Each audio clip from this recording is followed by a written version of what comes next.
very much for coming. I will keep it short because we'd like to hear really from the poets. But just as it actually says on the website, Lit Up is really a mentoring and publishing scheme for emerging poets of color.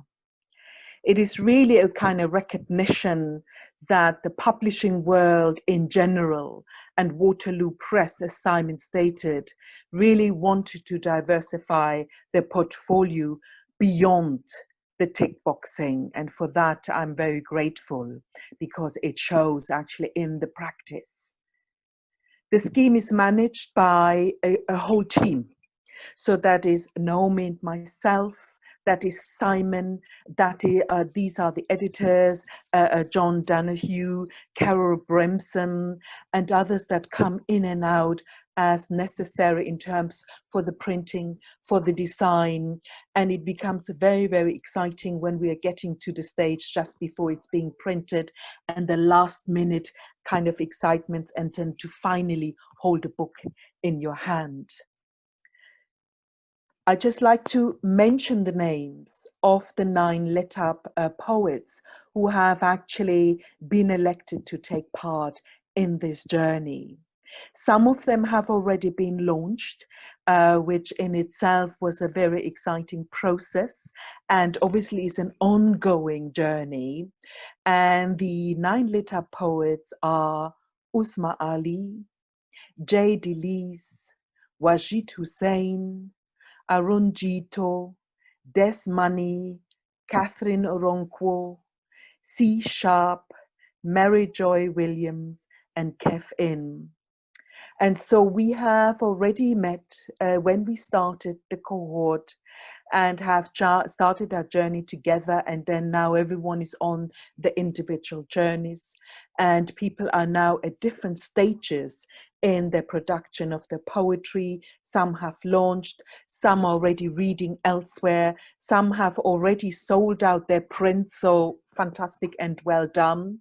And also I would like to point you to the Lit Up website where you can see a short film where you can actually see the poets reciting their poetry, which I think is absolutely stunningly beautiful. So thank you again for coming, and that's my bit. Thank you, Akila, and it's been such a great pleasure to work with you on bringing these voices to the fore. I'm thrilled now to announce Catherine Okoronkwo, reading from her debut collection, Blood and Water, ọbara na mmiri, which along with my colleague John O'Donoghue, I was privileged to help edit on the Lit Up scheme. Like many first collections, Blood and Water, ọbara na mmiri has an autobiographical quality, celebrated on the cover by the absolutely gorgeous portrait of the poet by the artist Sumanjit J. Yohal. In Catherine's case, drawing inspiration from life events makes for a powerful brew of vignette, reflection, and insight.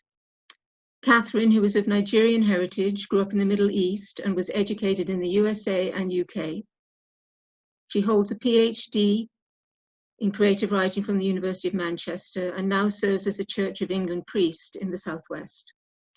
Her poems, which have been anthologized in the UK and praised by no less a figure than Reverend Dr. Rose Hudson Wilkin, Bishop of Dover, are infused with all the psychological nuance and depth and concern for justice that her multinational background and her faith might suggest. Her work is made even richer by the magic realist quality Catherine brings to her sensual and formally controlled poems. As her editor, what struck me the most, though, about Blood and Water, ọbara na mmiri, is its courageous, loving drive to upend social norms and expose and express the truths of human vulnerability.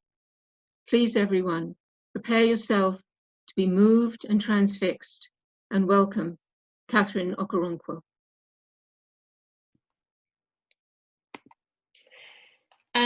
Thank you so much, Naomi, for that introduction. Just a minor correction, my PhD is actually from Manchester Metropolitan University, just in case some of those folk are in the room. And just thank you so much to Waterloo Press for making today possible.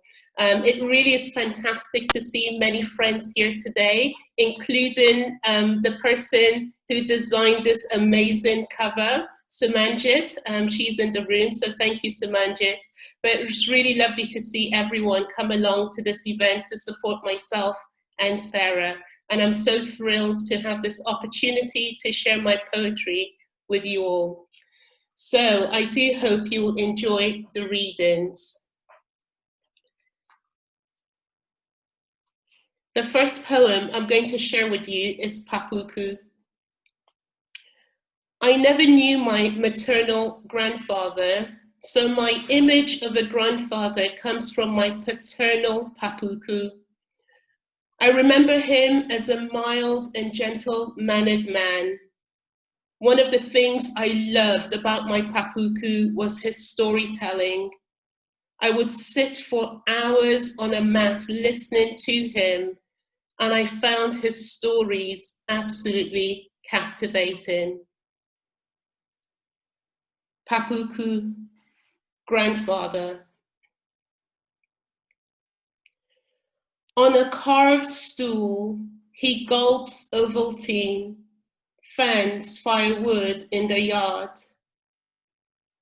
In a cast iron pot, plucked chicken, feathers on the ground. He rises in sandaled feet, mutters incantations to a host of silent gods. From our box, scoops tobacco in nostrils, chews cola nuts.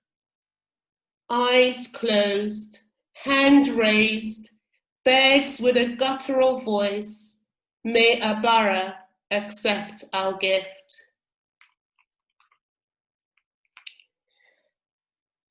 Identity. In my writing, I often explore my identity. Who am I in this world, having begun my human journey as a third culture kid? As you've heard, I'm Nigerian by birth, hence why we spent many summers in Nigeria. But I was in fact raised in the Middle East. I grew up in Israel. The sounds, textures, colors, fragrances across all these places speak to me as a daughter of many cultures. Identity. Memories from my birthland, a place of soot and grime. The Umoba yard where Mamuku's kitchen funneled tales among wafts of goat pepper soup. Plantain and yam, oxtail and tripe stew, prepared in mother's kitchen for special occasions.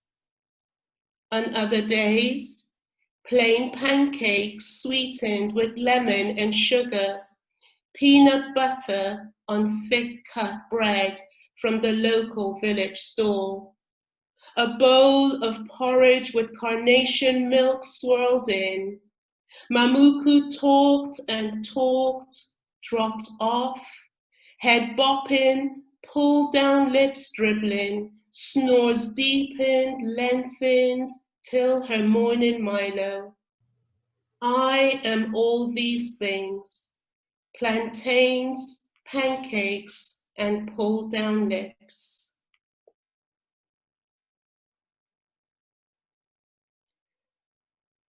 Umoba village.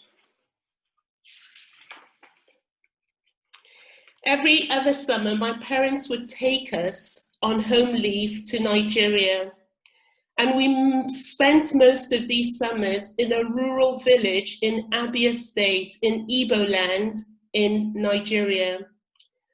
I mean, from Israel, it seemed to take forever to get there.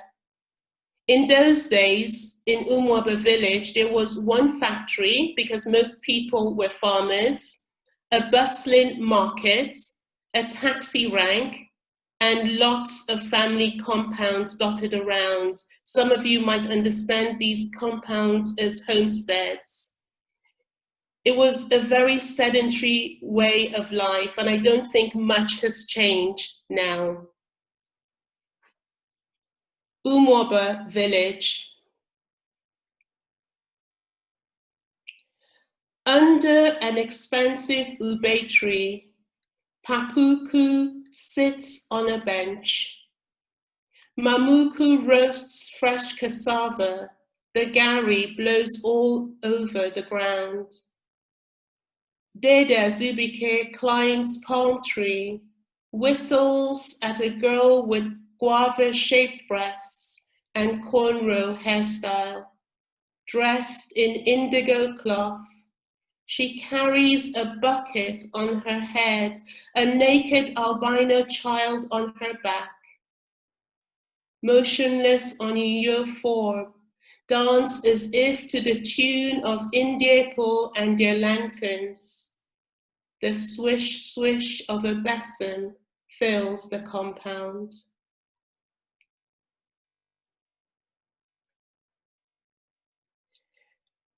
The feast. I don't know if you've ever tried goat meat. Some of you may have. In Nigeria, goat meat is a delicacy. Whenever we visited people who could afford such luxury, they would often offer our family goat meat.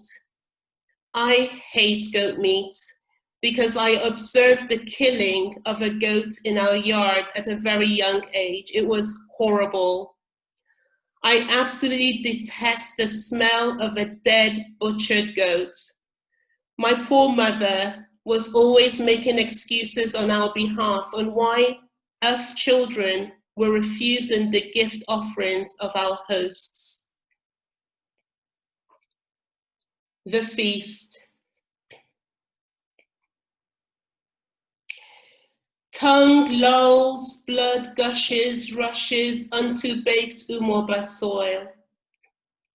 My witch doctor grandfather carves up the carcass, spends hours cleaning, praying, and splaying. The stink tickles the air. 7-year-old eyes transfixed by the smirk on the dead creature's jaws. The goat with a slit throat. Has he breathed his last bleat? Or more mmiri thrown him a lifeline?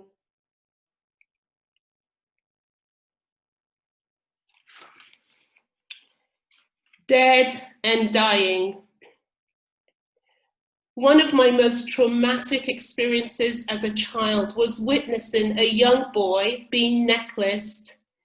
That is, a car tire was placed on him and set alight with petrol.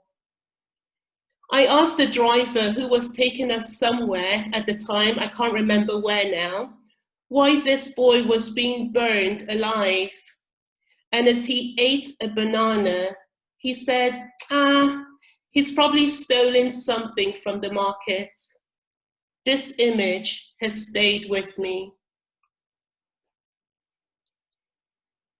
Dead and dying. A charred fetus abandoned on Aba Owerri Road. A youth under a torn umbrella, men's shoes. Ashes and sparks scatter in the Harmattan wind. A woman balances a basket of coconuts to sell. Sweat blisters on bleached skin. A wild silhouette falls, hand flails through a tire in orangey red flame. Stomachs of young and old gather round a wide-eyed cow. The air, dry and clogged with burning rubber, masks the stench of gutters, rotten waste, the dead and dying. And the final one for this set is Prayer Man. Not all the poems in this collection are autobiographical, but this poem certainly is. I really went through this experience, if you can actually imagine it. And I remember that I was always intrigued at how spirituality is practiced in different cultures and settings. In the Nigerian context, I'm fascinated by the intersections and interweaving between the Christian faith and belief systems of my Igbo ancestors. Prayer Man.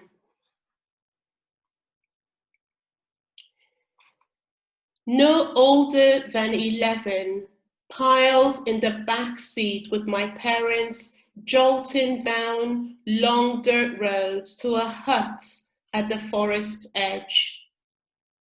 My mother insists on taking me to prayer men who claim to keep lives on an unfettered course. Today, the prayer man will cast out the demon threatening my future. Mother doesn't want my chances of a wealthy husband or a healthy child ruined by a course. The prayer man lights numerous candles around my upright figure, starts shouting as if his God uses a hearing aid. I am faint with the perfume of scented wax. I turn to see my mother on a bench. My father waits outside. Mother with a look, squeeze your eyes shut. The chants get louder and more frightening, a flow of words I can't decipher.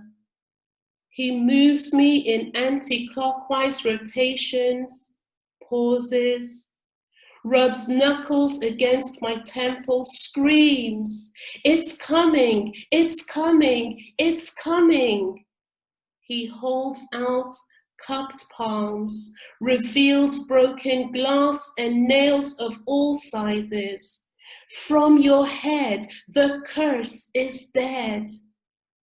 In the car, my stomach cramps as if voodoo has found a new home, now lodged in the pit of my belly.